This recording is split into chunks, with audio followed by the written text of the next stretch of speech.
Le groupe CCBM est l'un des acteurs économiques incontournables de l'industrie sénégalaise. Sa filiale automobile CCBM Industrie est le premier concessionnaire automobile avec un capital 100% sénégalais.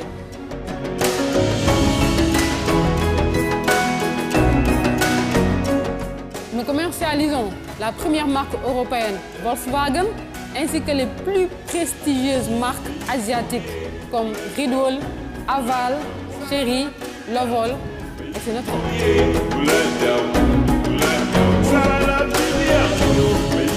Nous occupons aujourd'hui une place de choix pour la vente des SUV et des pick-up, mais sommes leaders dans la vente des camions poids lourds.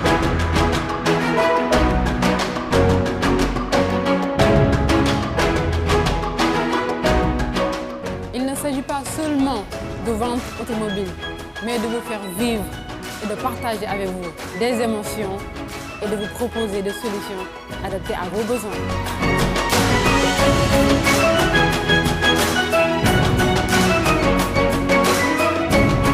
CCBM Industrie vous accompagne aussi avec son service après-vente sur mesure grâce à son dépannage à domicile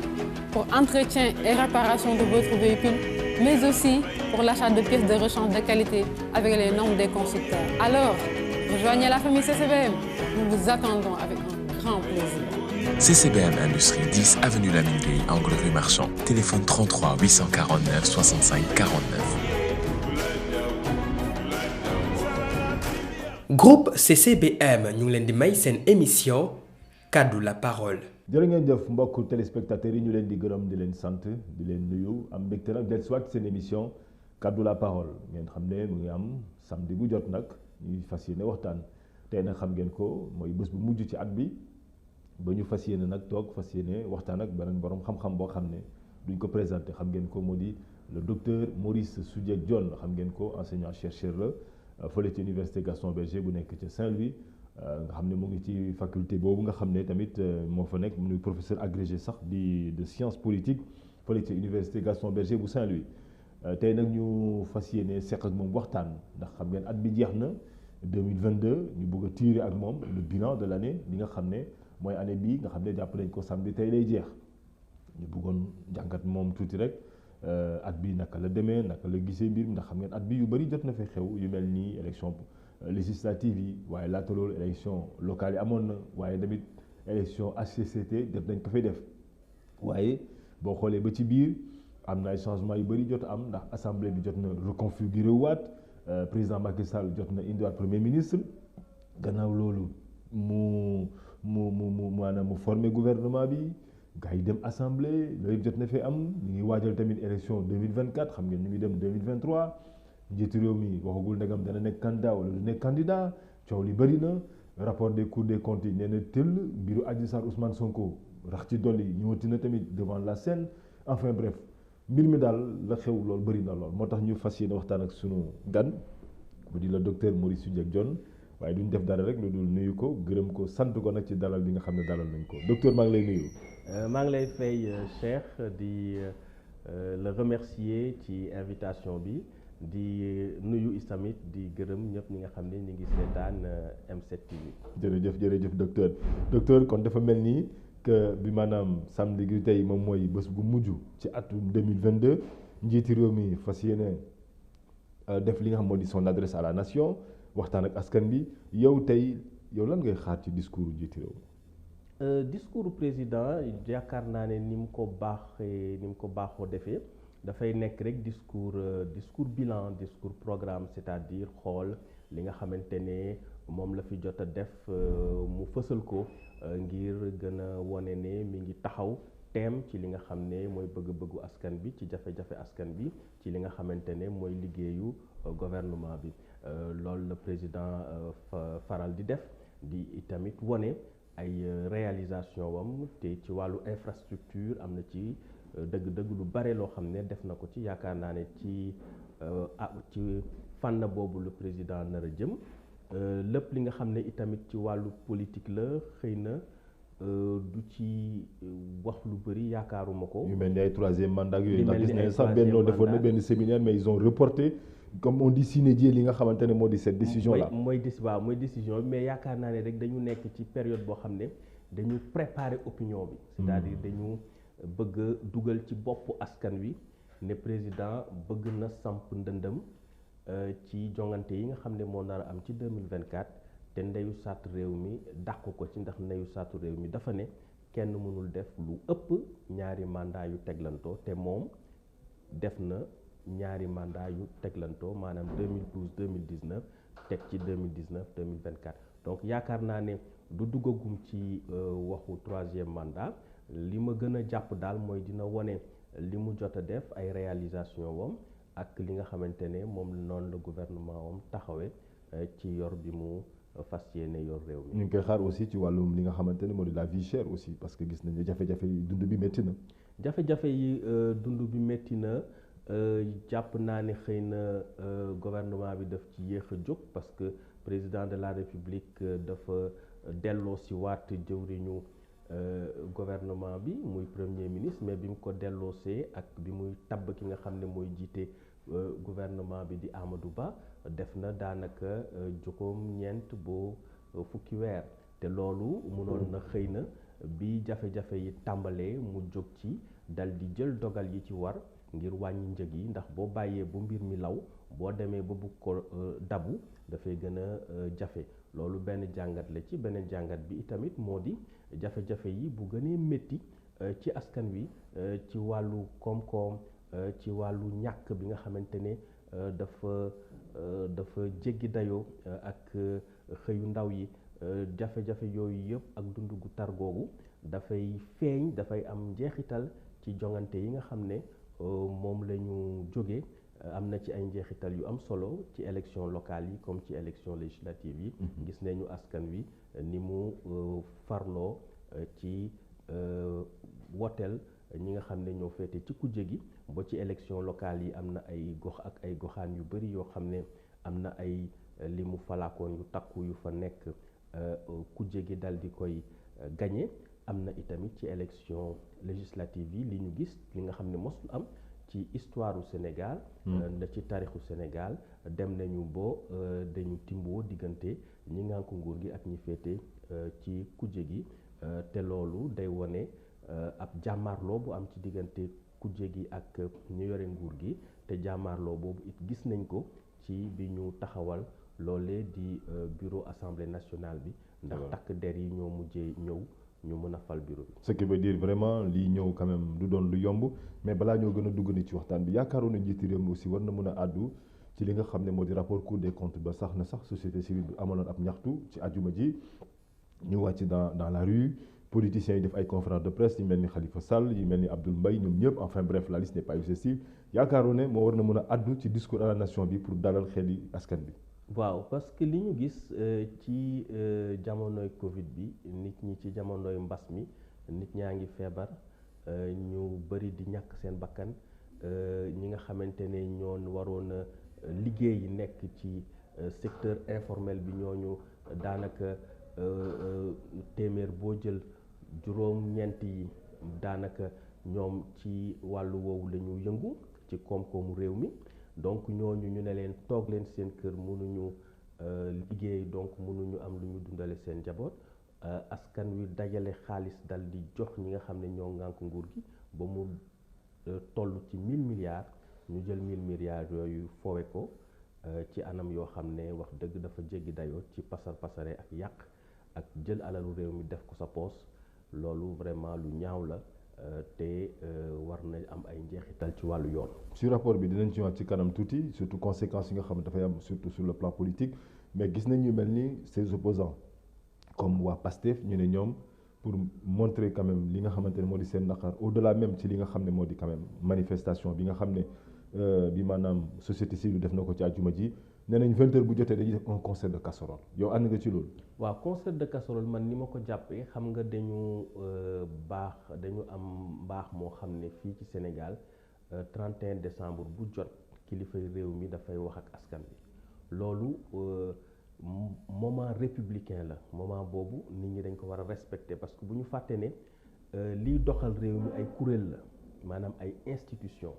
kuréel nag du loo xamante ne dañ koy làmp daj mais loo xam ne la ci xel yi lañ koy jëmmal comme ci xel yi lañ koy jëmmal war nañoo moytoo def loo xam ne daf koy nasaxal donte itamit ña nga xamante ne ñoo war a jëmmal kuréel yooyu war nañu fexe ba li nga xamante ne moom la leen yoon sant ak kóolute bi nga xam ne moom la leen askan wi jox ñu doxal ko ba mu mat sëkk wante jàpp naa ne mënoon nañ tànn beneen bés bu dul bés bi nga xam ne ci la njiitu réew mi di wax ak askan wi ngir def ci ab def ci ay tëgg di ci tëgg ay ndab. alors docteur comme ñu ngi ci mbiru Cour des comptes ba tey ñu taxaw des ci tuuti waxtaan ci est-ce que dafa am benn phrase bu ma dégg ma doon laaj yow en tant que spécialiste de la communication est-ce que amul loo ci mën a jàngat wala déet parce que dégg naa Aïssata Tall Sall mu ne kii nga xam ne moo di njiitu réew mi bi maanaam dafa wax les inspecteurs de la Cour des comptes ñi nga xam mooy magistrats yu fa nekk wala boog enquêteurs yi na leen wala auditeurs yi bu la ci neex rek mu ne leen liggéey bi ngeen di def leen ko su ngeen paree bu leen ma ko yëgal naa ko bokk yëg ak askan bi en même temps mais loolu lan la war a mën a signifier. waaw loolu xam nga dañu jàppoon ne président moom ci boppam moo génnoon ne am na ay dossiers judiciaires yu bari yoo xam ne maa ci teg sama conc dëgg la xëy na loolu la bëgg a dabe boo wax ne juge yi bu ngeen defee seeni saytu ba noppi tasaare leen rapport bi ñëpp jot ci ma bokk jotandoo ko ak askan bi yaakaar naa ne xëy na président loolu la ci jublu wane itam ne mi ngi xeex ger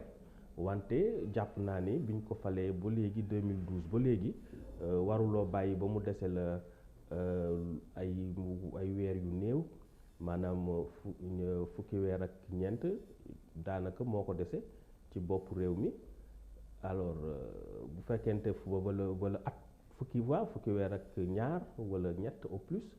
donc loolu bu fekkente ne loolu moo ko desee mu jeexal ñaareelu mandaawam bi nga xamante ne bu ko defee constitution bi dàq na ko pour mu mën a sampaat ndëndëm donc loolu damay jàpp ne perte temps la ndax mënoon na njëkk ca loolu parce que bu fekkente ne dañ la fal maanaam ñu jox la ab ndab boo xam ne ndab bi dafay senn li nga xam ne moo gën a doon farata balaa ngay duyaat ndab li mooy nga fatt bënn yi ba pare. kon lii mu def da koy desservir waaye du ko servir. man ci wàllu politique maanaam politicienne politique u saupoudrage maanaam jéem a ëlëm nit ñi gëlëmal nit ñi ci loolu laa ko jàppe parce que nekkul une manifestation de volonté sincère parce que mënuñu la fal depuis 2012 amul benn jéego daanaka bu ñu def ci xeex guerre nga bàyyi ba mu dese la fukki weer ak ñaar wala ñett nga ne da ngay xeex guerre. loolu indi na fi ay contrôle maanaam indi na fay OFNAC yooyu yëpp ak yu fi nekkoon tout ça ces instruments de contrôle. mais ñooñu jàpp ñu kenn amul kenn koo xam ne jàpp nañ ko amul dara lu amul kenn koo xam ne saytu nañ ko ba ñu jàpp ne ci moom la bokk ba ñu teg ko ay daan kenn gisu ko gis nañu kii rapport Covid bi ni mu demee gis nañu ay yeneen dossiers yoo xam ne yëkkati nañ ko fii ay dossiers yu bëree bëri mais dañu gis ne naam bu fekkente ne am na enquête itamit du am jeexital ci wàllu yoon donc loolu dafay nekk loo xam ne daal moo gën a gàkkal nguuru président Macky Sall maanaam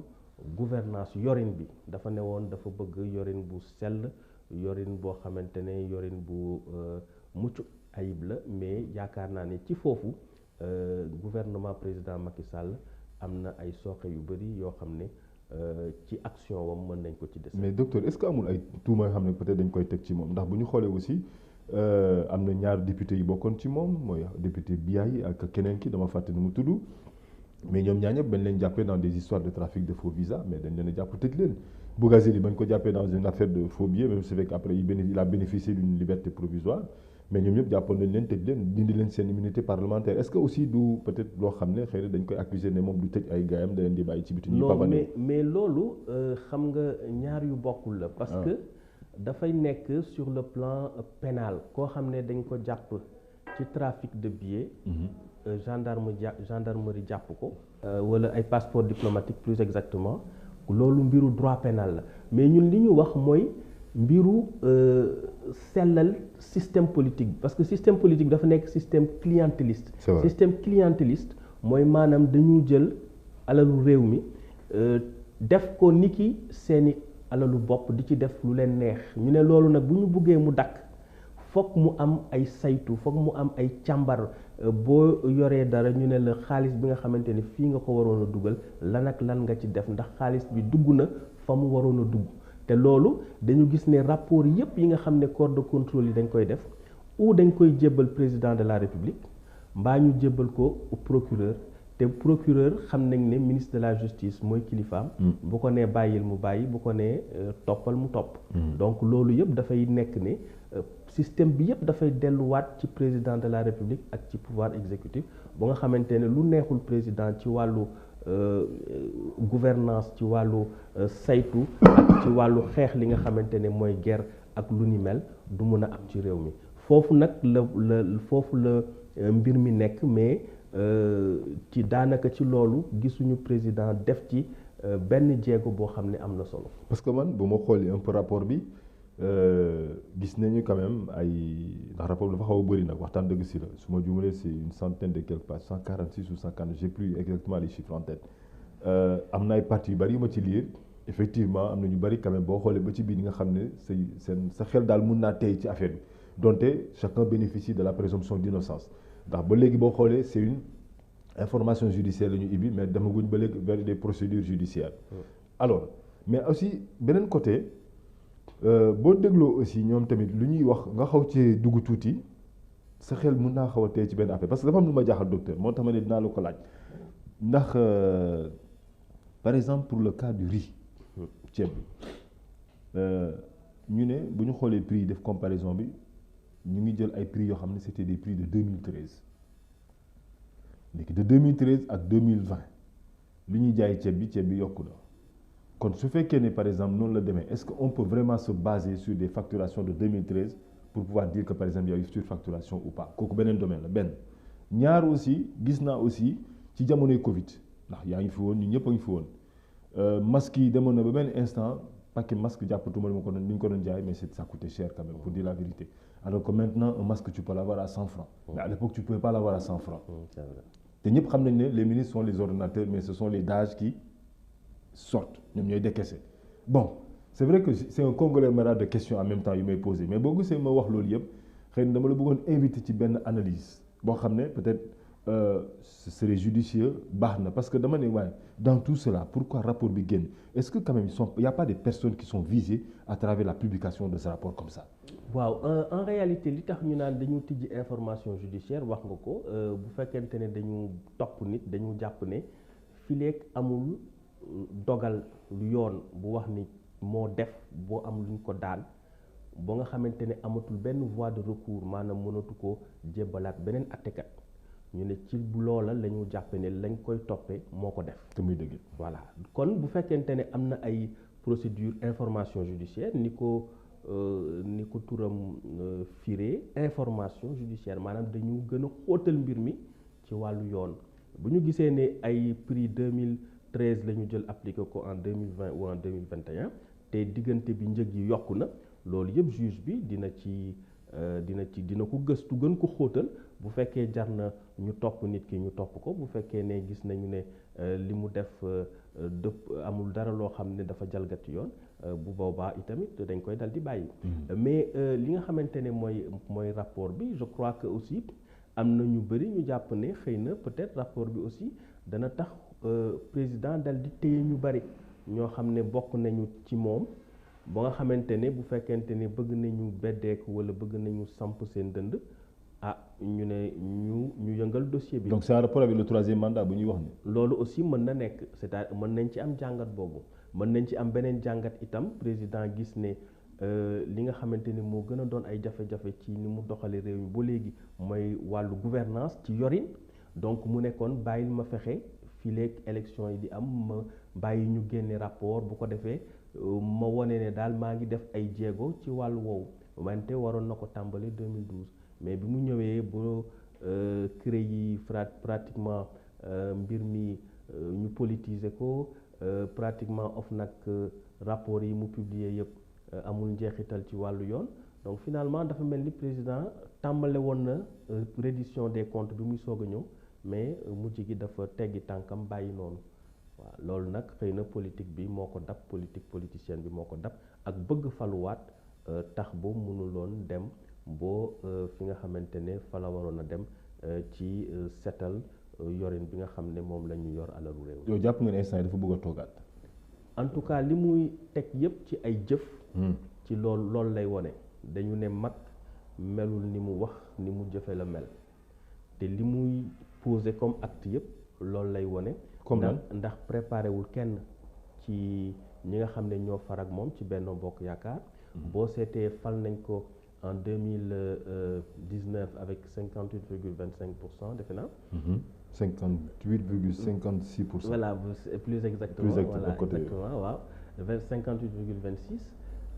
Donc boo seetee sax moom la amoon premier tour 2012 26,58 mu ñëwaat am 58,26.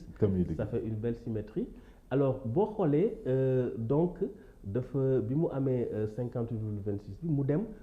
xëccaat ki nga xam ne moo nekkoon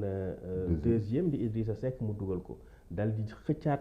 benn pàcc ci PDS mooy ñoom Oumar Sarr dal di leen dugal xëccaat ñoom maître Aïssata Tall Sall dal di leen jël dugal leen Benno Bokk Yaakaar donc finalement président dafa bëggoon a wàññi li nga xamante ne mooy doole yi nekkoon ci biir kujje gi ba pare supprimer poste premier ministre donc loolu yëpp mu teg ay jalons léegi les événements de mars 2021 loolu dafa jaxase ay calculam bi mu jaxasee ay calculam nag ci la gis ne war na delloo si waat premier ministre doon de sax bëggu ko woon mais logique politique bi ni mu doxee moo ko imposé te gis nga premier ministre am bi mu fal Amadou Ba dafa mel ni joxuñu ko daal gëdd ak sañ-sañ bi nga xamante ne moom la premier ministre war a am. Ah bon duñ ko war a jox ko. def nañu déclaration def nañu vote des budgets gis nga amul pratiquement benn ministre bu ko tudd alors gis nañ aussi ne le président balaa ñuy je rappelle que par exemple Boun Abdallah Dionne bi ñu koy fal bi ñu ko falee premier ministre mu war a def déclaration de candidature am. Déclaration de politique générale da nga gis président bi le week-end qui suit week-end bi nga xamante ne ci lundi ba la waroon def déclaration bi ci week-end bi président réunir dajale Benno Bokk Yaakaar présenter sa vision des choses donc dafay mel ni moom it dafay wane ne moom moo yore lenge yi vision bi politique bi moo koy définir gis nga ñu dem premier ministre def déclaration de politique générale am le même jour ñu dal di dàq kii di Aliou Ndao bu nekkoon CREI ce qui fait que le lendemain journaliste yi fee boobu dàqu Aliou Ndao ci CREI dafay nëkk déclaration de politique générale bi donc gis nga yooyu yëpp day wane ne en réalité président tabb na premier ministre mais en fait dañ ko situation politique bi moo ko imposer mais du lu mu bëgg parce que moom pratiquement dafay jàpp ne lenge yëpp moom moo ko war a yore et puis gis nañ ne aussi ñëpp ñi nga xamante ne yaakaaroon nañ ne waroon nañ ko mën a wuutu ci biir parteem ñooñu ñëpp daf leen génne ci remaniement bi mu def le 1er novembre 2020 ñoom Aly Ngouille Ndiaye mu génne leen Makhtar Cissé mu génne ko Oumar Youm mu génne ko Amadou Ba mu génne ko donc ñëpp ñi nga xamoon ne ay kàngam lañu woon ci biir APR ak ci biir coalition Benno Bokk Yaakaar daf leen a génne. donte nag day gis nañ également ñu ci gën a bëri dugalaat na leen à l'exception peut-être de Mouhamadou Makhtar Cissé mi nga xamante ne il est beaucoup plus concentré ci travaux yi nga xam moo de la grande mosquée de Tivaouane quand même. voilà dugalaat na leen mais aussi le fait que mu dugal leen sampul kenn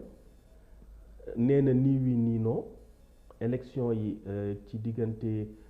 fukki weer ak ñaar lay am février à peu près. mais xëy na moom dafa bëggoon nëbbu son challenger rek parce que comme nee na cat dafa gaaw wala. waaw mais challenger bi xam nga foog ñu préparer ko. foog mu am projet foog mu wër Sénégal foog ñu xam ko au niveau national parce que bu ñu continuer nii mu ne nii oui nii non te xam na ne ndeyu saatu réew bi dàq na ko ci jongante bi. mais loolu yëpp ànduñu ci de li nga wax nii. waaw man dégg naa opposants yi taxaw ñu ne moom mën na def 3e mandat. waaw mais loolu xam nga du nekk loo xam ne du nekk waxu politique dañ koy teg ci xam-xam bu wér ci wàllu droit parce que dañu ne président Macky Sall bi muy falu 2001 déjà dañu limité woon mandat yi à 2. 2001 Ablaye Wade. non je veux dire constitution 2001 bi la. waaw constitution 2001 bi c'est ça constitution moom bi muy falu. 2012 waaw constitution bi fi nekkoon constitution 2001 dafa ne woon mandat bi benn yoon lañ ko mën a yeesal. waaw daanaka ñaari mandat rek la nit mën a am. léegi ñu gis coow li fi amoon yëpp ci diggante mandat Abdoulaye Wade parce que Abdoulaye Wade dafa amoon constitution bu ko ci constitution du 7 mars 1963 la falu woon ci diggante bi ñu am constitution 22 janvier 2001 donc problème bi loolu la woon mais président Macky Sall bi ñu koy fal 2001 déjà ci constitution 2001 lañ ko fale en 2012 mais constitution boobu da doon limiter mandat yi déjà à 2 c'était ça le problème donc moom bi mu ñëwaatee ba 2016 mu ne dafay dëggal li fi nekkoon ba pare dëgëral ko loolu moo tax ñu andi kii bi ponk 27 bi ne nul ne peut exercer plus de 2 mandats consécutifs daanaka kenn mënul def lu ëpp ñaari mandat yu toppalante. mais professeur est-ce que yéen borom xam-xam yi yéen a gën a jaxase askan bi parce que xam nga lu tax ma wax loolu parce que Ablaye Wade boo xoolee bañ koy fal c'était sur la constitution de 1960 mais yaa ngi fàttaliku le code consensuel de Kéba Mbaye bi fi Abdou Diouf amaloon ne ngeen waxtaan. te code bi dafa mu doon a jural su ma juumalee si ma mémoire est bonne que ne y aura 2 mandats de 7 ans même su fekk président Abdou Diouf dafa taxaw mu ne bon vraiment 2 mandats de 5 ans suffisent largement mais à l'époque ñu ngi fàttaliku le code consensuel de Kéba Mbaye avait donné droit à 2 mandats de 7 ans Abdoulaye bu mu ñëwee mu ne non 2 mandats de 7 ans dafa bari kon faw ñu réviser la constitution mu indi la constitution de 2001 bu mujj a fal Macky Sall du dëgg ci nga xam ne ci la faloo en 2012 waaye boo xoolee cette constitution de 2001 bi avant ñoo dem référendum c'était 2 mandats de 7 ans ba ñu demee réviser ko def 2 mandats léegi de 5 ans Abdoulaye def 2000 astafurlah ba 2007 dem présidentielle ñu dem assemblée nationale en 2008 xaw ma 2009 su ma juumulee réviser li nga xamante ne par voie parlementaire mu amoon coow lu rëy ba ñu wax ne il fallait passer par la voie référendaire au lieu de la voie parlementaire pour ramener ça à 7 ans 7 ans yooyu nag tey moo tax Macky Sall def moom tamit c'est 7 ans son septennat alors ñoom ñu ne pour revenir à ce que vous disiez ñu ne donc pourquoi kee mu mën a def 3 mandats en fait ñu amul possibilité de 3e mandat même su fekkee les politiciens disent que ne le gars avait en fait vous m'excusez du terme le président Wade pour être beaucoup plus respectueux avait droit à un 3e mandat mais politiquement on l'a combattu pour que Abdoulaye Wade ne fasse pas un 3e mandat alors qu'est-ce qui lan moo tax moom bee mu am autorisation te bii aussi amul autorisation bon c'est tellement compliqué ces histoires de mandat là bon ñun suñu bopp ñi nga xamante ne bon parce que moi je ne me mets pas à la place des populations lambda on se retrouve plus quand dans ces histoires de mandat. waaw mais nag c'est pas compliqué xam nga lu tax parce que constitution bi dafa ne. nul ne peut exercer plus de 2 mandats consécutifs kenn mënul def lu ëpp ñaari mandat yu teglantoo n'est-ce pas. c'est mathématique ou bien c'est politique. mais, ou bien c'est juridique c'est quoi. mais dañu naan nul xam nga nul. c'est un pronom impersonnel. mooy kenn maanaam voilà kenn mënul donc kenn kooku mën na jëmmal ku nekk léegi boo dindee kenn nga dugal ci turu Macky Sall lu mu lay jox da nga naan article 27 le mandat du président de la République est de 5 ans Macky Sall ne peut pas exercer plus de 2 mandats consécutifs léegi loolu lan moo ko gën a leer boo jëlee parce que Macky Sall moo nekk ci situation bi léegi jëlal texte bi ni ñu ko bindee. nul mooy mën na jëmmal ku nekk léegi nga dindi nul nga dugal fa Macky Sall parce que moom la concerné nga ne Macky Sall ne peut pas exercer plus de 2 mandats consécutifs ndax loolu mën nañ ci am luñ ci laam-laame xam nga lu leer naññ la parce que fi jiixi jaaxa bi nekkee moo di dañu bëgg a boole loo xam ne bokkul mooy la nature du mandat et la durée du mandat maanaam mandat lu mu tekki mandat mooy sañ-sañu jëmmal waxal ak jëfal askan wi ci ab diir loolu mooy mandat diir bi nag mën na wute mën na nekk 4 at mën na nekk 5 at mën na nekk 2 at moo tax aux États-Unis seen mandat 4 at la mais ba tey mandat la maanaam kii sañ-sañ bu ñu jox njiitu réew mi la ngir mu mën a jëmmal waxal doxal askan wi ci ab diir aux États-Unis 4 ans la nga dem France mu nekk 5 ans nga ñëw Sénégal mu nekk 5 ans nga dem République démocratique du Congo mu nekk 7 ans donc loolu mooy mandat donc la nature du mandat n'a pas d'incidence sur la durée du mandat loolu mooy wax ji te bu fekkente ne dañu jàpp ne président Macky Sall li mu def 7 ans yi mu def du mandat kon lan la ça veut dire que kon dafa doxal nguur gi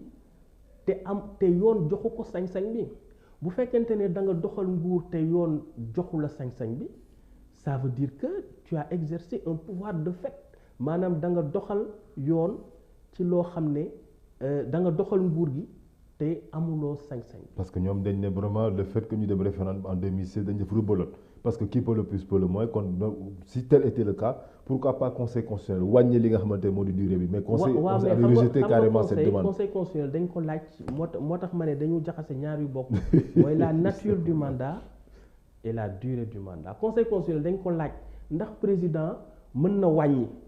mu ne président mënu la wàññi mais li ñu wàññi mooy diir bi la ñu wàññi c'est-à-dire la durée donc bu ñu jël loo xam ne ça concerne la durée diir bi ñu bëgg ko jaxase ak limu mandat yi ñaar yu bokkul la. parce que opposants yi est-ce que ñoom tamit gënuñu lëndëmal carte gi ndax à l'époque ñoom ñëpp ils avaient dit qu'il faut voter contre parce que sinon le gars va demander au troisième mandat. foofu par exemple ma jeexal sama démonstration. waaw xam nga bu fekkente ne dañu ne nul ne peut exercer plus de 2 mandats consécutifs léegi président Sall déjà bi ñu koy fal parce que conseil constitutionnel wax na foofu lu am solo dafa ne c'est pour la sécurité juridique maanaam mënuñu fal nit ba noppi jékki-jékki ne ko 5 ans lañ la faloon ba mu prêter serment ba ñu installé ko ñu ne ko léegi dañu wàññi wala dañu yokk. conseil constitutionnel loolu dëppoowul ak li mu naan li ñu woowee la sécurité juridique mais bu ñu demee dans le raisonnement du conseil constitutionnel ci sécurité juridique boo nee président Macky Sall mandat bi mu def 2012 ba 2019 boo nee loolu du mandat dafay andi musiba bu doy waar ci wàllu yoon maanaam dafay bouleverser li ñu woowee l'ordonnancement juridique maanaam nan la sañ-sañ yi nan la àq yi nan la yelleef yi dal di lëkkaloo ci am réew ci benn jamono bu ñu leen di saytu loolu la ñu naan l'ordonnancement juridique ça veut dire que boo nee 2012 ak 2019 période boobu du mandat ça veut dire que kon dafa doxal nguur gi te yoon joxu ko sañ-sañ bi parce que mandat bi mooy sañ-sañ bu ñu lay jox ngay jëmmal di waxal di doxal di defal askan wi donc bu fekkente ne loolu da ngay doxal te kenn joxu la sañ-sañ boobu ça veut dire que kon dogal yi nga jël yépp dafay nekk du ñu wax sax ne c'est des décisions illégales mooy lu dëppoowul ak yoon mais fii dañu naan c'est des décisions nulles et non avenues c'est encore plus grave c'est la théorie des actes inexistants maanaam dañu jàpp ne li nga dogal yépp mosuñu ko dogal te amul benn njeexital moom la ñu naan des actes nuls et non avenus ça veut dire que loi yi nga xam ne daf ko signé yépp dafay nekk des lois nulles et non avenues décret yi mu jël yépp day nekk ay décrets nuls et non avenus ñépp ñi nga xam ne dafa leen nommé à tous les emplois civils et militaires dafay nekk des actes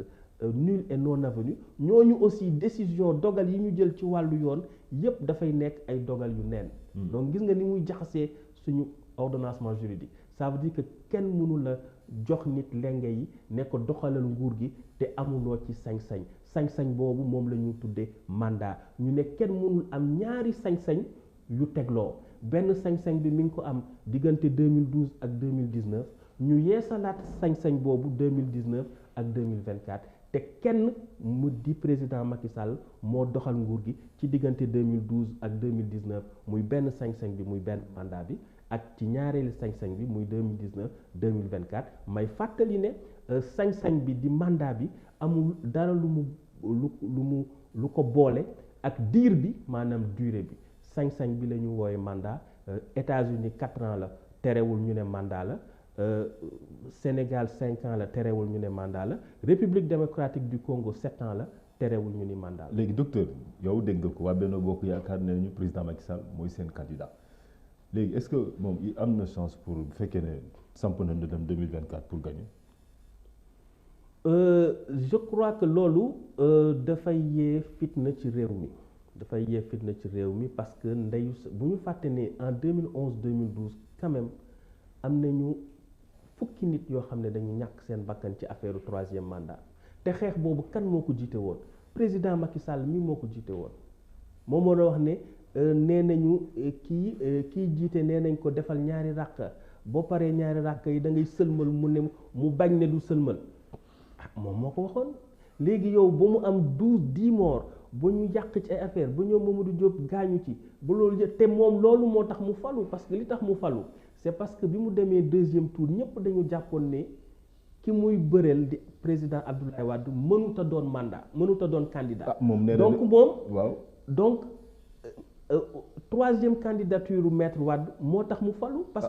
que boo demee ci élection boo xam ne ñëpp jàpp nañ ne maître Abdoulaye Wade mënul doon candidat. donc boo demee 2e tour yow munoo wax ne kii mënul doon candidat 1er tour nga dem 2e tour di ko woteel. kon loolu kii xel mënu ko jàpp. moo tax bi mu demee 2e tour ñëpp ñu jàppoon ne Abdoulaye Wade mënul doon candidat dañu reporté wu woteel ko moo tax boo seetee Abdoulaye Wade li mu am 1er tour ak li mu am 2e tour ci 2012 daanaka benn la. c'était autour de 34-35%. waaw mais moom nee na nag comme docteur nee na moom ab républicain la parce que ba conseil constitutionnel waxee ne moom dafa war a dem li nga xamante ne moo di maanaam ba ñu accepter la candidature Abdoulaye Wade moom dafa dem battre campagne moom mu ne du toog place de l'Obélisque wala place fii ni ñu koy waxeeti waay place de l'Indépendance ak ñoom Idriss Seck di xeexoo ñoom Ousmane Tanor Dieng yal na ko yàlla yërëm ak Moustapha Niasse yow moom nee day dem battre campagne parce que républicain la. Apparemment sax boo xoolee ba ci biir ça lui a un peu porté quand même chance parce que il a pu quand même vraiment dérouler sa campagne battre campagne rencontrer les Sénégalais aller dans les contrées et puis faire le tour du Sénégal 3 fois aussi waaw mais docteur daa mel ni tontoo ko sama laaj bi de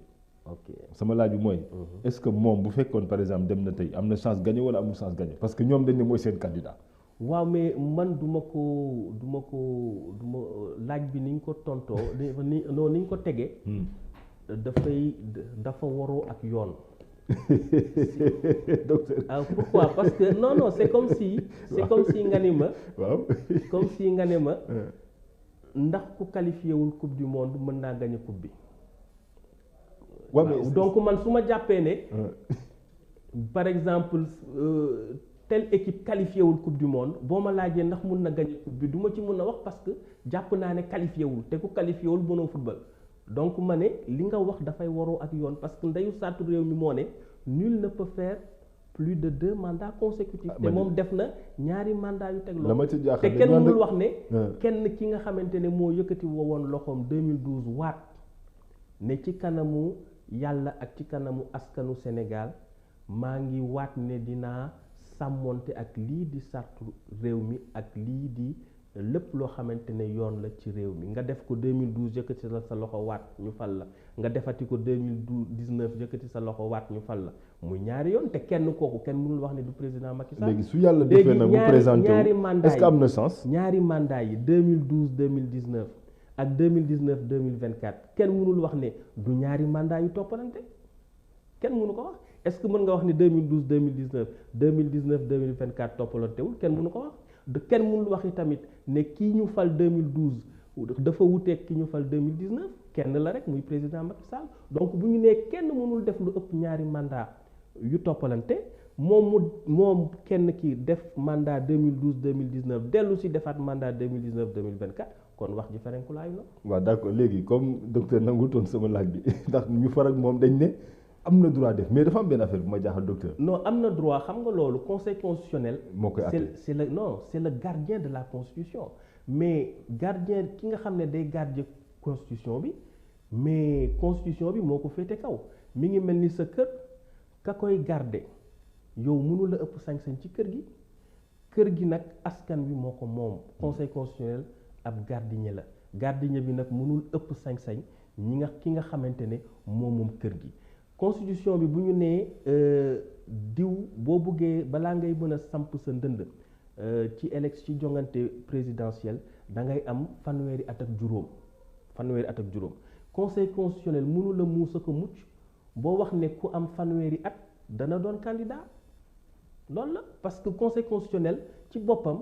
constitution bi daf ko tënk léegi nag bu fekkee dañu bàyyi li yoon wax di def lu leen neex teg ko ci politique loolu aussi mën na jur ay jiixi jaaxa mën na jur ay jafe-jafe te gis nañu ne xew na ci yeneen réew boo gisee Côte d'Ivoire lan moo fa xew même conseil constitutionnel même kuréel bi moo jël ci même élection ak même résultat yi nga déclaré ñaari président gagnant. mais docteur guléet ci Sénégal ñu am benn situation boo xam ne situation bu inédite la ndax boo xoolee ñu ci gën a fës ci politique tey moo xam président Macky Sall moo xam président Ousmane Sonko moo xam président Khalifa Sall moo xam président Karim Wade mais boo xoolee ci ñeent yi nga xamante ne mën naa ne ñoo gën a nekk en vue c'est presque des incertitudes ñoom ñëpp moo leen wër parce que kii ñu ngi naan mënul présenté wu ndax problème troisième mandat kii ñu ngi naan est-ce que affaire Adji Sarr bi du koy ay tolof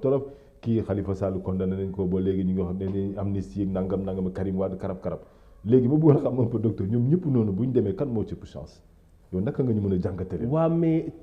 kenn mënul wax ne diw moo ëpp chance parce que comme on dit politique reenu ñàmbi la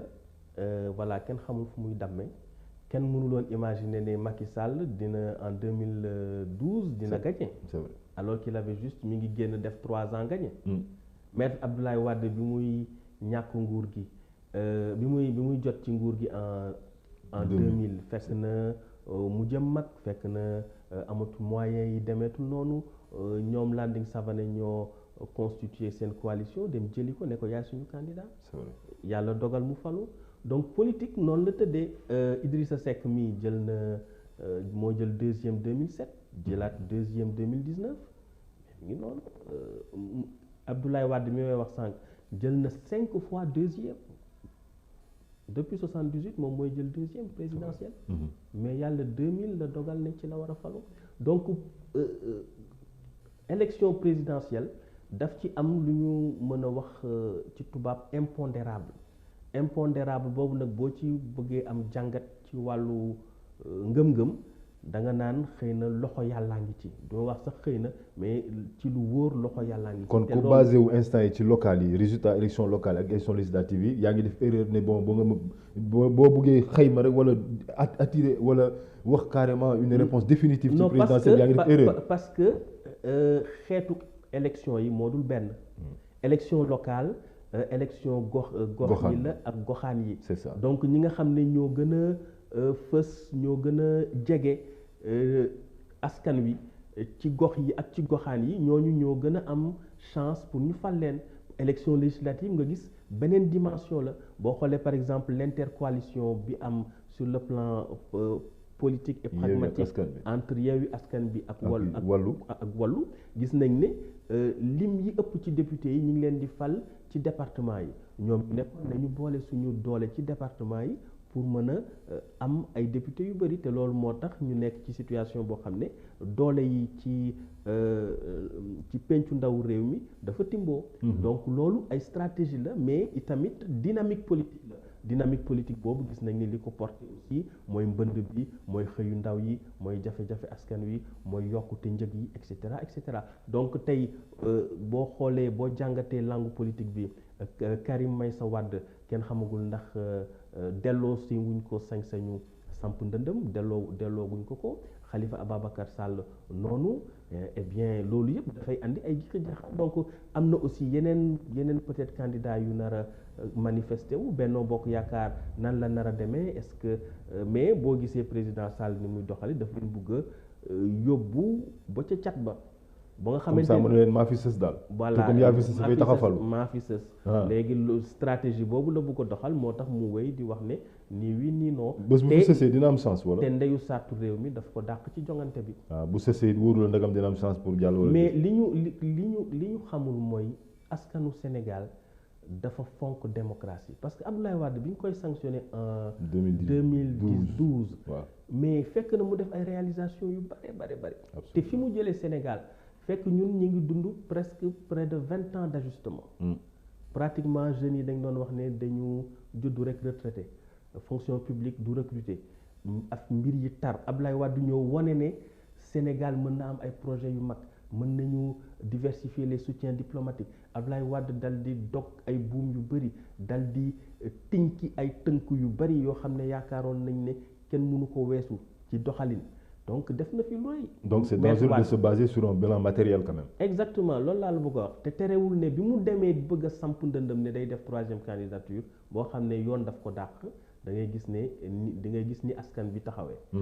président Macky Sall aussi noonu la et puis boo gisee ni système politique Sénégal di doxee à chaque fois bu fekkee da nga def juróom ñetti at ci nguur gi da ngay gis ne askan bi da lay jox boo soogee jot ci nguur gi askan bi da lay jox lenge yi sañ-sañ boo laaj rek dañ la koy jox ngir nga doxal mais gis nga bu weesoo juróom ñetti at yi da ngay gis ne askan wi dalay day wax ne quelque part seuil de tolérance bi maanaam li ñu la doon nangul dañ koy wàññi bu baax a baax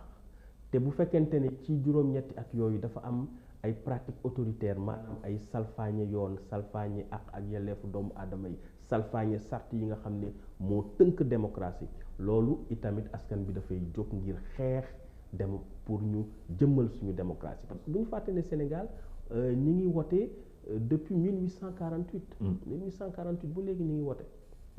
donc loolu dafa nekk démocratie dafa nekk loo xam ne dafa nekk ci xolu sénégalais yi dafa nekk ci seen tarix dafa nekk ci seen caada donc bu ñu yaakaar ne rek da nga am résultat ay infrastructure wala bilan rek que lu la neex nga def réew mi kenn moomu ko sénégalais yi démocratie ak loo xamante ne dañu sàmm ak seen ak seen yelleef dañ ci teg seen bakkan. yàgg naa dégg benn kilifa ne ma faites très attention à la masse silencieuse mais bu ñu jëlee le président Macky Sall teg ku ne des ci Benno Bokk Yaakaar est-ce que Benno a des chances de conserver le pouvoir. mais Benno Bokk Yaakaar président Macky Sall daf ko tëgg ci mu jëfandikoo ko niki jumtukaay ngir jot ci nguur gi ba noppi téye ko Benno Bokk Yaakaar loolu lay jëriñ boo tax na ñi nga xamante ne ñooy parti yi nga xam ne ñooy parti yi ëpp doole yi nga xam ne ñoo nekk ci biir Benno Bokk Yaakaar jàppale président Macky Sall muy AFP ak PS ñooñu président Macky Sall dafa lëkkaloo ak ñoom ci wàllu politique ba nga xam ne képp koo xamante ne nekk nga ci parti yooyu bugg a fël boo xamante ne da ngay bëgg a wujje wala da nga bëgg a wutu président Macky Sall ci siis bi da ngay gis ne dañ lay xeex génne la fa. loolu daal Khalifa Sall ay Malick Gakou yooyu yëpp daal Barthélémy Dias tout ça. voilà loolu la donc système boobu la président Sall tëral ba pare def na lépp ba nga xamante ne ñi nekk Benno Bokk Yaakaar pour l'essentiel téye na leen et souvent booy xool bu fekkente ne dafay am une alternance bloc au pouvoir bi bloc présidentiel bi maanaam ñi ànd ak président day xaw a tasaaroo loolu moo amoon en 2000 bi Moustapha Niass sampé ndëndëm Djibo Leyti Ka yàlla na ko yàlla yërëm samp ndëndëm looloo dal aussi maître Abdoulaye Wade en 2012 bi ñu Macky Sall sampé ndëndëm Idrissa samp Ousmane Tanor Dieng samp Moustapha Niass samp gis nga loolu yëpp moo tax Abdoulaye Wade dal di. kon da nga wax loolu yor Benno Bokk Yaakaar fu mu toll nii ci 2024 bi. Benno Bokk Yaakaar président daf leen a piégé ci sama gis-gis parce que nee na nii wii nii non ba pare ne leen liggéey leen te xam na xel ne ku bëgg a présenté wu foog nga wone sa bopp léegi ngir mën a waajal sa bopp président waajal na boppam ci diiru ñetti at mi ngi waajal boppam mi ngi def tournée mi ngi installé parti mi ngi liggéey donc yow bu ñu bàyyee ne nii wii nii non ngeen bàyyi ba ñu ne suba la élection yi diir boobu dootoo ci mën a waajal sa bopp donc moom moo fi nar a sës te moom ndeyu saatu réew mi daf ko dàq ci joŋante bi. donc loolu dafay nekk benn jiixi jaaxa boo xam ne ci la ñu nekk nii te président Macky Sall ci calcul politique moo ñu dugal ci guta googu. Ousmane Sonko nee na moom falaa bu de 2024 day falu parce que moom il est convaincu que ne bon il sera le prochain président du Sénégal. waaw mais kii falu mooy li ma doon wax sànq rek daf ci am loo xam ne dafa du lu ñu jàngat ci xel. am na ci loo xam ne wàllu suñu borom la. mais est-ce que quand même situation ni ñu gisee nii est-ce que vraiment affaire yi ça va à sa faveur coowal Adji Sarr fii coowal fii Massamba Mademba ainsi de suite. waaw mais xam nga mbir yi même c'est vrai qu'il a fait un bon score la dernière présidentielle et les législatives mën na dem à ta faveur te doo falu. waaw voilà mën na xeeñ taw te du taw. politique moo demee noonu. coowal Adji Sarr moom da ciy génn instant yi moom da ciy defaraat son rôle dafay defaraat li nga xamante ne moo di sa ni ñu koy waxee waaye c'est le mot qui m'échappe un peu est-ce que moom da ciy bénéficier politiquement wala da ciy yàqule politiquement parce que coow li bëri na bon on va pas rentrer dans certains détails privés parce que ça nous intéresse pas nous ce qui nous intéresse vraiment c'est un peu la communication et surtout quand même tout ce qui en fait comment on dit sur le plan politique qu'est-ce que Ousmane Sonko pourrait en tirer est-ce que da ciy jëlee un gain politique ou bien da ciy yàqule wala déet. Gis nañ daal depuis bi mbir yi tàmbalee plus coow loolu ñu ngi koy yëkkati élection bu Yewwi dem Ousmane Sonko la ñu jiital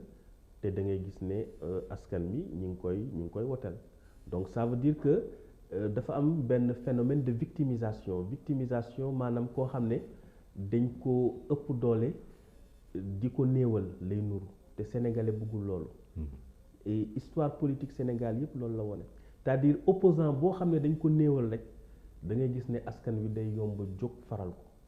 dal na Djibo Leyti Ka 1998 bi mu créé l'Union pour le renouveau démocratique mu dem am 11 députés dal na Idrissa Seck bi ko Ablaye Wade jàppee tëj ko mu génn jël deuxième dal na Macky Sall bi ko Ablaye Wade génnee ci anam yoo xam ne jàppoon nañ ne anam yu ñaaw la ndax bi mu nekkee premier ministre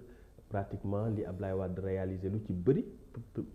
premier ministre Macky Sall moo ko def donc ni ñu ko génnee assemblée nationale rafetuloon askan wi jàppale ko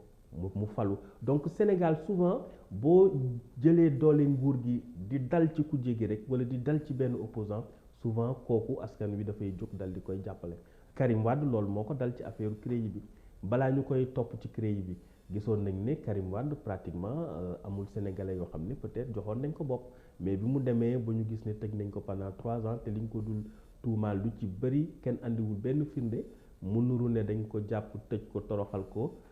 toxal ko mu yóbbu ko gàddaay loolu nit ñi dal di gis ne du yoon après mu commencé dugg ci xolu sénégalais lii aussi dal Khalifa Ababacar Sall ñu jàpp ne du yoon et bien loolu yëpp dafay andi phénomène de victimisation boobu Ousmane Sonko tamit ñu ne mais finalement ñi ngi bëgg a faagaagal ñëpp ñi nga xam ne ñoo nekk ci kujje gi te kujje ci biir démocratie dafa am solo bu ñu nekkee ci démocratie boo xam ne amul kenn ku taxaw ci kujje gi loolu mënatuñ ko tudde démocratie bi ñu ko defee Khalifa def ko Karim Wade def ko ñeneen ak ñeneen ñu ne ba mbir mi jóg coowal Ousmane Sonko bi dal di jóg ñu ne kon finalement dañu bëgg képp koo xam ne da nga taxaw ci kujje gi bëgg a bëre ak président Macky Sall ci wàllu démocratie ñu ne la doo ko fi defee. maanaam réduire l'opposition à sa plus simple expression. waxoon na ko ne dina dal ci kujje gi ba dootu ñu tekki dara loolu moo tax problème phénomène de victimisation bi dafay faral di favoriser les hommes. mais Ousmane Sonko lan moo gën a baax ci moom dem procès wala bañ a dem procès d'ici 2024. bon xam nga procès juge d'instruction mooy ki nga xam ne dafay instruire à charge et à décharge maanaam dafay seet li nga xam ne ki ñu ne moo def da koy taqal waaye it dafay saytu la nga xamante ne mën na ko setal donc juge d'instruction dafay tëddee njaaxaanaay dafay nekk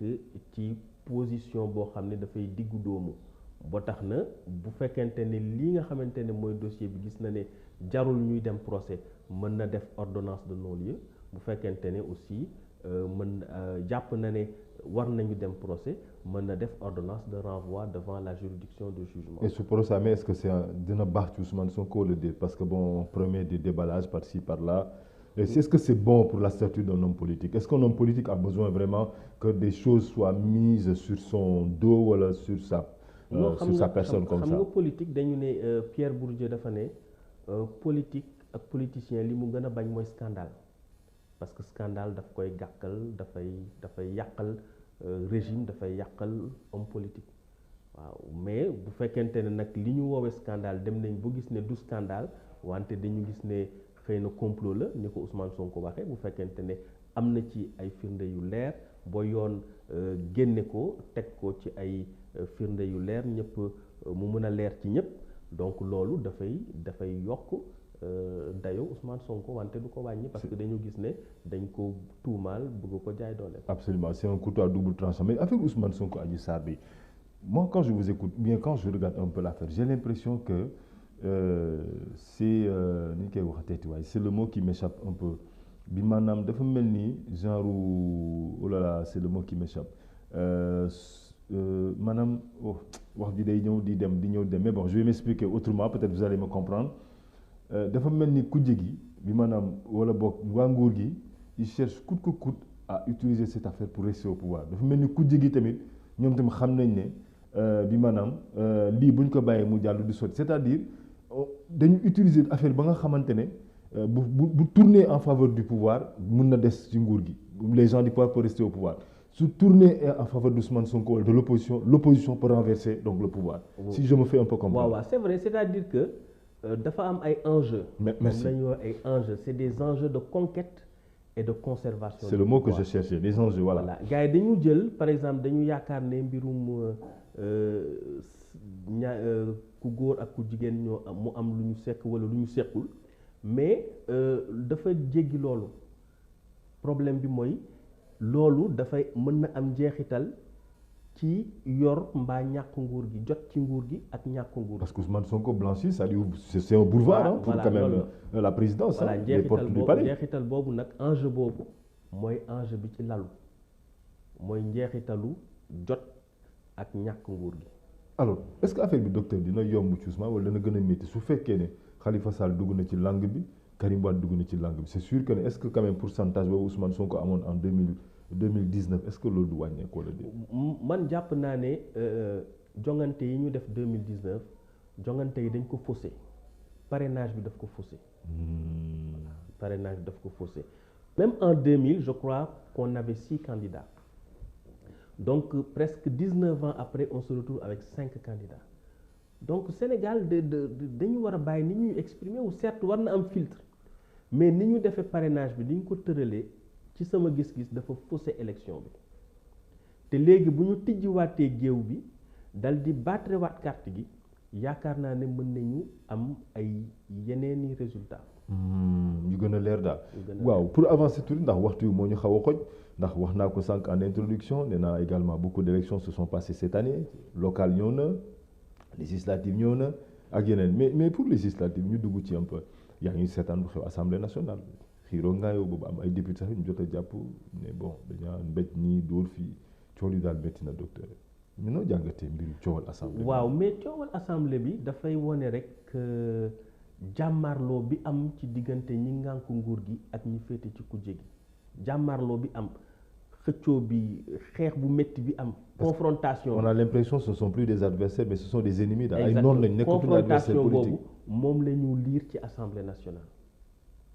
C'est-à-dire voilà cette dure confrontation entre pouvoir et opposition moom la ñu gis assemblée nationale rawatina nag bi nga xamee ne doole yi dafa timboo maanaam dafa yem biir assemblée nationale parce que ñi dañu tàmmoon am majorité mécanique qui disons opposition bi nekk lim bu néew bu ñu wax ñu leen di néewal doole ñi ñu leen di saaga ñi ñu leen di bundu xataal ci biir assemblée nationale bi daal vraiment amoon nañ ay jafe-jafe pour def seen liggéey léegi nag comme doole yi dafa tolloo da ngay gis ne dafay soppi lu bëri ci biir élection bi soppi itam lu bëri ci assemblée nationale bi mais gis nañ ne vraiment xuloo yi xeex yi jafe-jafe yi saagante yi loolu du taaral suñu démocratie te loolu dëppoowul ak li nga xamante ne mooy suñu culture démocratique ñu ngi fàttaliku 1993 ci ay 1993 1994 ci ay jamono yu jafe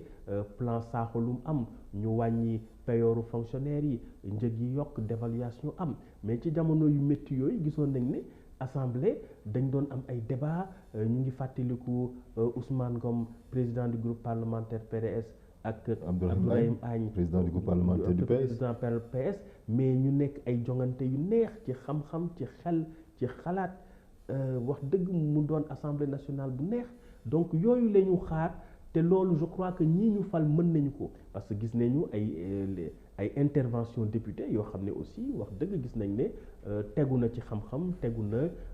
ci xam seeni ay dossier ci gëstu ak ci loo xamante ne vraiment buñ ko xóotalee mën na jëriñ réew mi donc foofu la ñu xaar assemblée bi mais xaaruñu leen ci ay xuloo ci ay xeex ci ay weqante. parce que est-ce que aussi askan bi elle n'a pas eu un peu raison la population parce que boo xoolee je sais pas si vous avez un peu prêté attention ou pas Quand vous regardez les résultats, il n'y a pas eu 50% quand même du fichier B. Ce sont les inscrits qui sont partis voter. Il y a eu moins de 50% qui ont élu quand même ces députés. Est-ce que Lolo, ce n'est pas une lecture les politiciens ils vont attirer son attention par rapport à l'unité? Parce que même ces discours, apparemment, ces discours n'ont pas porté. Je ne sais pas qu'est-ce qui s'est passé. Parce que vraiment, les gens ne sont pas sortis entre guillemets en masse à aller voter. Nous était quand même l'intervention de certains leaders à la dernière minute. Nous avons voté. Waaw mais loolu je crois que naka jekk élection législative toujours participation bi mooy gën a néew que élection présidentielle par exemple loolu c'est une tradition donc mais taux de participation bi jàpp naa ne taux bu ñu mën a nangu la. Moins de 50%, c'est pas méchant. C'est pas une alerte que vous lancez aux politiques, non? C'est pas moins de 50, hein, je pense. Si, c'est moins de 50. C'est moins de 50, j'ai bien vérifié. Ah ouais? J'ai pas les chiffres exacts, mais c'est moins de 50. Je ne veux pas m'avancer, mais je crois que c'est vers 49 et quelque chose. Waaw mais ba léegi mënoon nañ am taux de participation bu gën a kawe mais rien ne dit que bu ñu amoon taux de participation bu gën a kawe que opposition bi du gën a am ay baat. Donc loolu aussi mais kenn mënul wax ne aussi majorité bi du gën a am ay baat donc voilà mais toujours est-il que taux de participation bi je crois élection législative toujours daal élection présidentielle lim bi mooy gën a kawe mais itam yaakaar naa ne war nañu gën a mën a sensibiliser population yi pour ñuy wote parce que wote dafa am solo ci biir démocratie mais bu ñu fàtte itamit ne waxtu wi ñu defee élection yi waxtu nawet la woon am na ay jafe-jafe yu bëri ñoo xamante ne notamment ñi nekk ci dëkku kaw yi dañ koy am ci nawet bi ba tax na loolu mën na am ay njeexital ci participation. Ci élection locale aussi gis nañ l'opposition également a gagné beaucoup de grandes villes aussi hein. Ça marque une avancée de l'opposition et également une reculade du pouvoir maanaam dafa mel ni pouvoir bi dafay perte fu mu toll nii du terrain wala déet. waaw daanaka xam nga pouvoir bi mi ngi jógee ci 125 députés. dal 82 kon perte na du terrain mi ngi nekkoon ci 49,48% léegi mi ngi ci 46% donc perte na terrain gis nañ ne aussi perte terrain boobu li ko waral mooy lëkkaloo bi nga xamante ne Yewwi def na ko ak Wallu ci département yi parce que ni ñu tëggee code bi maanaam scrutin majoritaire à un tour bi raw gàddu bi boo rawee benn baat rek yaay jël 6 yëpp yaa koy jël donc loolu moo taxoon ñoom ñu nekkoon na jégi yëpp boole seeni baat ci département yi ci coalition Yewwi ak coalition Wallu def noonu bu ko defee ñu am limu député yu takku. Tey bu ñu demoon par exemple élection présidentielle Yewwi ak Wallu ànd Benno Bokk Yaakaar dafay laaj. non Yewwi ak Wallu mënuñu ànd parce que bu ñu fàtte ne kenn du fal ñaari président kenn falul ñett kenn falul ñeent xam nga. téeméer ak juróom benn fukk ak juróomi député la ñu fal mais kenn falul ñaar kenn falul ñett kenn falul ñeenti président. déggoo mënul am seen biir. te ci biir dafa am ñoo xam ne dañu am ambition waa Pastef nañ ne ñoom seen mbër Ousmane Sonko la ñi nga xamante ne ñooy waa Wallu ne seen mbër Karim Meïssa Wade la ñi nga xam ne ñoo ànd ak Khalifa ci biir Yewwi ne seen mbër Khalifa la. ñi ànd ak Gakou ne seen mbër Gakou la et cetera mais loolu yaakaar naa ne du problème parce que encore une fois ku nekk am na sa parti am nga say ambition parce que bu fekkonte ne ñoom ñëpp ñoo bokkoon gis-gis xëy na ci benn parti la ñu nekk mais bu ñu bokkulee parti personnalité yi ñoom i tamit wute seen bëgg-bëgg wute seen ambition wute ñoom ñëpp ñu bëgg a toog ci benn siis bi te benn siis la du ñaar du ñett du ñeent kon lu ñu munti wax dañu jàpp ne rek ñi nekk ci kujje gi itamit de ay wujju lañu seen biir mais même bu ñu amee une pluralité de candidature maanaam am ay candidature yu bare ci biir kujje gi premier tour bu ñu demee au second tour mën nañ ne képp ki nga. kon yow da nga gëm ne deuxième tour day am fala. non dama ne bu ñu demee. bu ñu demee d'accord c'est pas bien entendu bu ñu demee c'est bon mais c'est au cas où c'est inconditionnel. Donc bu ñu demee deuxième tour ki nga xamante ne moo jiitu ci kujje gi ñëpp ñeneen ñi nga xamante ne ñoo ci topp mën nañ ànd ak moom léegi stratégie boobu la opposition bi mën a teg loolu moo tax mu am un intérêt pour que kujje gi di waxtaan di daje ci seen biir bu ko defee ñu xam ne am na ay intérêt yu ñu bokk ba tax na bu ñu demee ba jëmmi jamono pour ñu booloo dafay gën a yomb. d'accord mais instant yi est-ce que le fait que ñuy tasaaroo du nekkul maanaam benn mbir moo xamante ne du leen avantage maanaam inconvénient lay doon ci ñoom. c'est-à-dire ce fait que bon ñu ne dañuy dem en rang dispersé est-ce que baax na ci ñoom est-ce que loolu du gën a dooleel Benno Bokk Yaakaar. waaw mais rang dispersé bi ça veut dire que bon mën na gën a dooleel Benno Bokk Yaakaar parce que mën na ko bañ a gën a dooleel aussi parce que dafay tasaare baat yi. baat yi élection présidentielle baat yi nu muy gën a tasaaroo du baax ci majorité bi tandis que élection locale baat yi nu muy gën a tasaaroo doon gën a baax ci ñi nga xam ne ñoo ŋànk nguur gi parce que raw gàddu la. c'est-à-dire boo rawee benn baat rek yaay jël siis yëpp. donc boo tasaaree candidature yi da ngay gën a am chance pour gagner mais fii bu ñu tasaaree candidature yi bu candidature yi bëree ñu tasaare baat yi du baax ci ki nga xam ne moo ŋànk nguur gi ndax dafay mën na yombal deuxième tour te booy seet à chaque fois que mu am une alternance au Sénégal loolu moo am maanaam dañu gis ne baat yi dafa tasaaroo et ñi nga xamante ne mooy ñoo constitué woon le bloc présidentiel ñoo tasaaroo en 2000 loolu moo am en 2012 aussi loolu moo am. ñu terminer par une question géopolitique gis nañ ne bon fan yi weesu njiitu réew mi jot na voyager dem na fi États-Unis dem na fi Japon dem na fi Turquie bon boo xoolee dëkk yi nga xamante ñoo ñu wër ce sont des pays yoo xam ne yu mel ni comme par exemple le Mali ou la Guinée sont très proches quand même de la Russie. Aujourd'hui qu'est-ce qui se passe en Afrique c'est devenu un marché wala déet lan la exactement cette question wala enjeu géopolitique yoo xamante ne fu mu toll nii moo wër Afrique. waaw xam nga dafa am sur le plan international benn reconfiguration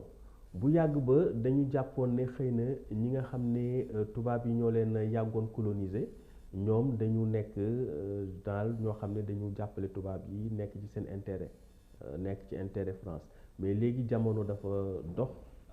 àdduna bi tijjeeku ba nga xam ne léegi am na li ñu woowee les BRICS c'est-à-dire les pays émergents comme Brésil Russie Inde Afrique du Sud mën nga ci boole sax Turquie ak yeneeni réew yooyu yëpp ñoom it dañu bëgg a wut seen place ci àdduna bi nu muy doxee léegi nag Afrique moom it dafa war a xool lan mooy intérêt mu lëkkaloo ak réew yooyu dal di xool nan la réew yooyu mënee coopérer ak moom ba nga xamante ni dinañu gën a ñoŋal suñu koom-koom. Et le Sénégal devient de plus en plus intéressant avec son pétrole et son gaz. Le Premier ministre était à Paris, nee na emprunté nañ xaw ma 100 milliards. On a vu également le président il est dans d'autres pays. Enfin bref gis nañ ne léegi Sénégal c'est devenu plus ou moins benn comment va-t-on dire maanaam jigéen boo xam ne c'est une fille à courtiser quoi parce que. ñëpp ko bëgg am daal. waaw dëgg la mais dañu war a def attention jiital suñu intérêt parce que tubaab yi seen intérêt la ñu jiital souvent dañu naan oui mais pourquoi c'est que tubaab yi ak réew yu nga xam dañu am doole seeni njiit dañu xam lu tax ñu fal leen waaw dañ leen fal ngir ñu nekk ci intérêt ñi leen fal. donc ñun ñi nga xam ne ñu ni tamit ñoom la ñu fal ñoom ñoo war a nekk ci intérêt askan wi li nga xamante ne mooy intérêt réew mi ñu jiital ko ba nga xam ne bu ñu jëflante ak waa bitim réew intérêt Sénégal doon li nga xam ne mooy xol bi doxal jëflante bi. docteur looy tëjee. waa di tëje rek di gërëm sénégalais yëpp di leen souhaiter une bonne et heureuse année di woo itamit acteurs politiques yëpp ñu gën a saxal jàmm gën a saxal dal gën a teg intérêt Sénégal mu jiitu seeni intérêt personnel seeni intérêt parti. Absolument. jërëjëf kon docteur ñu lay gërëm di la sant. merci beaucoup ñuy fàttali suñu mbokku téléspectateurs yi suñu gan moo doon le professeur agrégé en sciences politiques docteur Maurice Soudieck Dione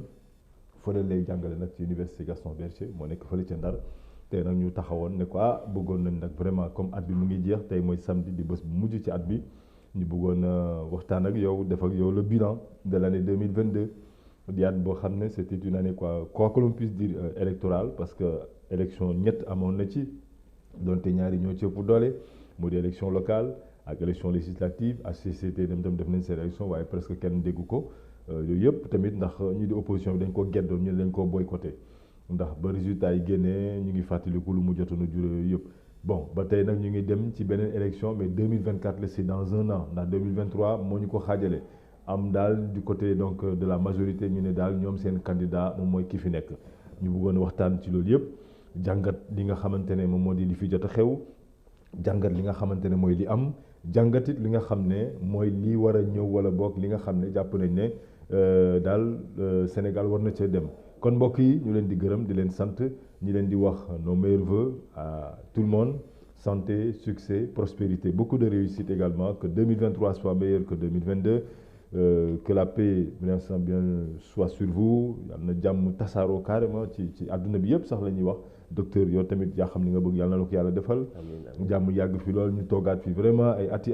di def vraiment des émissions de ce genre yaa xam projet yi nga nekk yàlla ci yàlla jàppale yéen ñuy seetaan également yéen xam ni ngeen bëgg yàlla leen ci yàlla jàppale ñuy liggéey ak ñun aussi ñun ñëpp yàlla na yàlla defar seen affaire defar suñuy mbir vraiment defar ñëpp daal vraiment seen affaire pour que 2023 soit meilleur que 2022 jërë ngeen jëf jàmm ak jàmm.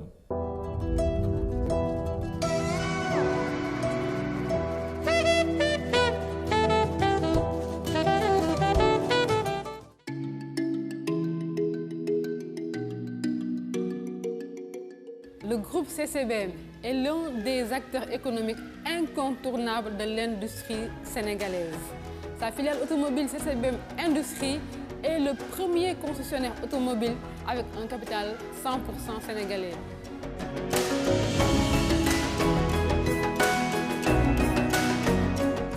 Nous commercialisons la première marque européenne Volkswagen ainsi que les plus prestigieuses marques asiatiques comme Ridwall, Aval, Chery, Lovol et c'est notre.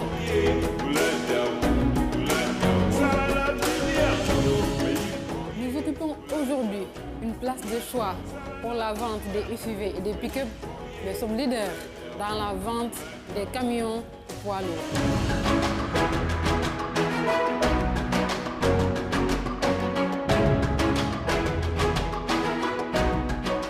Il ne s'agit pas seulement de vente automobile, mais de vous faire vivre et de partager avec vous des émotions et de vous proposer des solutions adaptées à vos besoins.